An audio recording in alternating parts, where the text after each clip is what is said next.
Chúa ban cho tôi sức khỏe để tôi luôn vui vẻ. Chúa ban cho tôi sức khỏe để tôi thờ phượng Ngài. Chúa ban cho tôi sức mạnh giúp vượt qua nguy khó. Chúa ban cho tôi sức mạnh giúp tôi hầu việc Ngài. Sức mới từ chính Chúa ban cho, mừng vui hăng say theo Chúa. Sức mới Ngài cho chúng ta ra đi truyền bá danh Ngài. Tôi luôn luyện tập thể thao giúp tôi luôn mạnh mẽ. Tôi luôn luyện tập thể thao giúp tôi luôn sẵn sàng. Tôi tin chắc qua thể thao gieo ra tình yêu Chúa. Tôi tin chắc qua thể thao đem tội nhân trở về. Sức mới từ chính Chúa ban cho, mừng vui hăng say theo Chúa. Sức mới Ngài cho chúng ta ra đi truyền bá danh Ngài.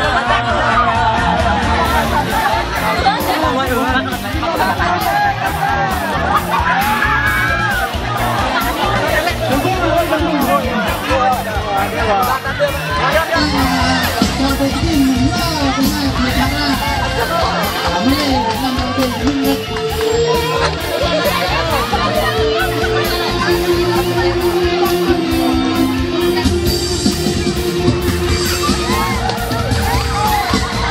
Chúa ban cho tôi sức khỏe để tôi luôn vui vẻ. Chúa ban cho tôi sức khỏe để tôi thờ phượng Ngài. Chúa ban cho tôi sức mạnh giúp vượt qua nguy khó. Chúa ban cho tôi sức mạnh giúp tôi hầu việc Ngài. Sức mới từ chính Chúa ban cho, mừng vui hăng say theo Chúa. Sức mới Ngài cho chúng ta ra đi truyền bá danh Ngài. Tôi luôn luyện tập thể thao giúp tôi luôn mạnh mẽ. Tôi luôn luyện tập thể thao giúp tôi luôn sẵn sàng. Tôi tin chắc qua thể thao gieo ra tình yêu Chúa. Tôi tin chắc qua thể thao đem tôi trở về. Sức mới từ chính Chúa ban cho, mừng vui hăng say theo Chúa. Sức mới Ngài cho chúng ta ra đi truyền bá danh Ngài. Mục vụ thể thao mở ra hy vọng mới. Mục vụ thể thao mở ra cơ hội mới. Mục vụ thể thao truyền giáo Giêsu khắp nơi. Mục vụ thể thao mở ra hy vọng mới. Mục vụ thể thao mở ra cơ hội mới. Mục vụ thể thao truyền giáo Giêsu khắp nơi.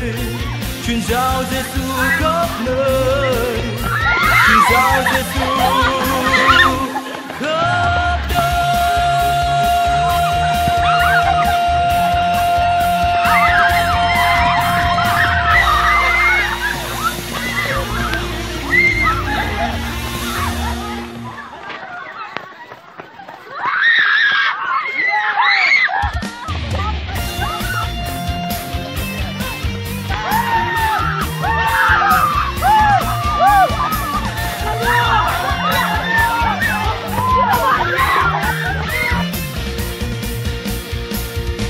Chúa ban cho tôi sức khỏe để tôi luôn vui vẻ. Chúa ban cho tôi sức khỏe để tôi thờ phượng Ngài. Chúa ban cho tôi sức mạnh giúp vượt qua nguy khó. Chúa ban cho tôi sức mạnh giúp tôi hầu việc Ngài. Sức mới từ chính Chúa ban cho, mừng vui hăng say theo Chúa. Sức mới Ngài cho chúng ta ra đi truyền bá danh Ngài. Tôi luôn luyện tập thể thao giúp tôi luôn mạnh mẽ. Tôi luôn luyện tập thể thao giúp tôi luôn sẵn sàng. Tôi tin chắc qua thể thao gieo ra tình yêu Chúa. Tôi tin chắc qua thể thao đem tội nhân trở về. Sức mới từ chính Chúa ban cho, mừng vui hăng say theo Chúa. Sức mới Ngài cho chúng ta ra đi truyền bá danh Ngài.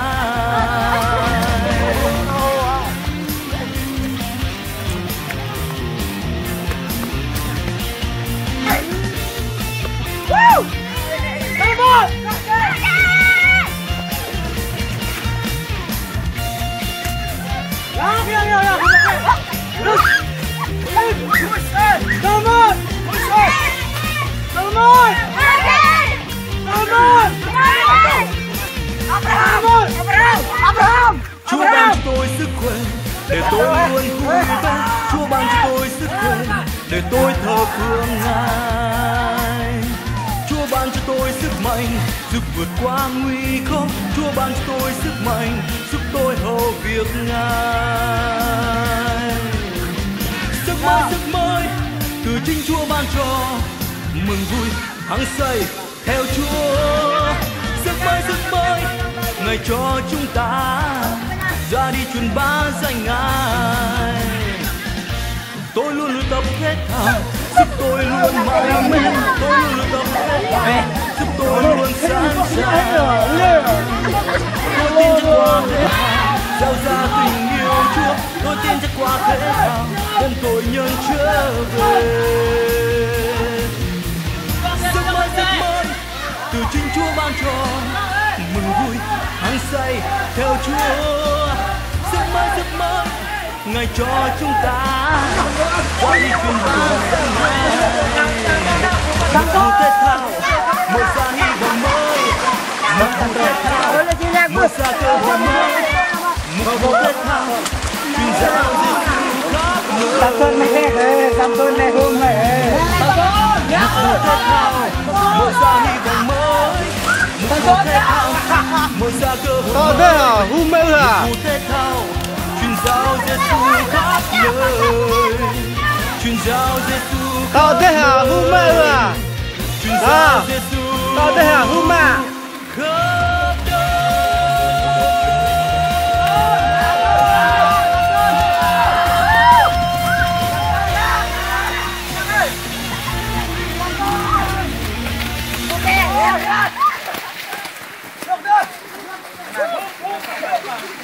To hùm nhau mưa à?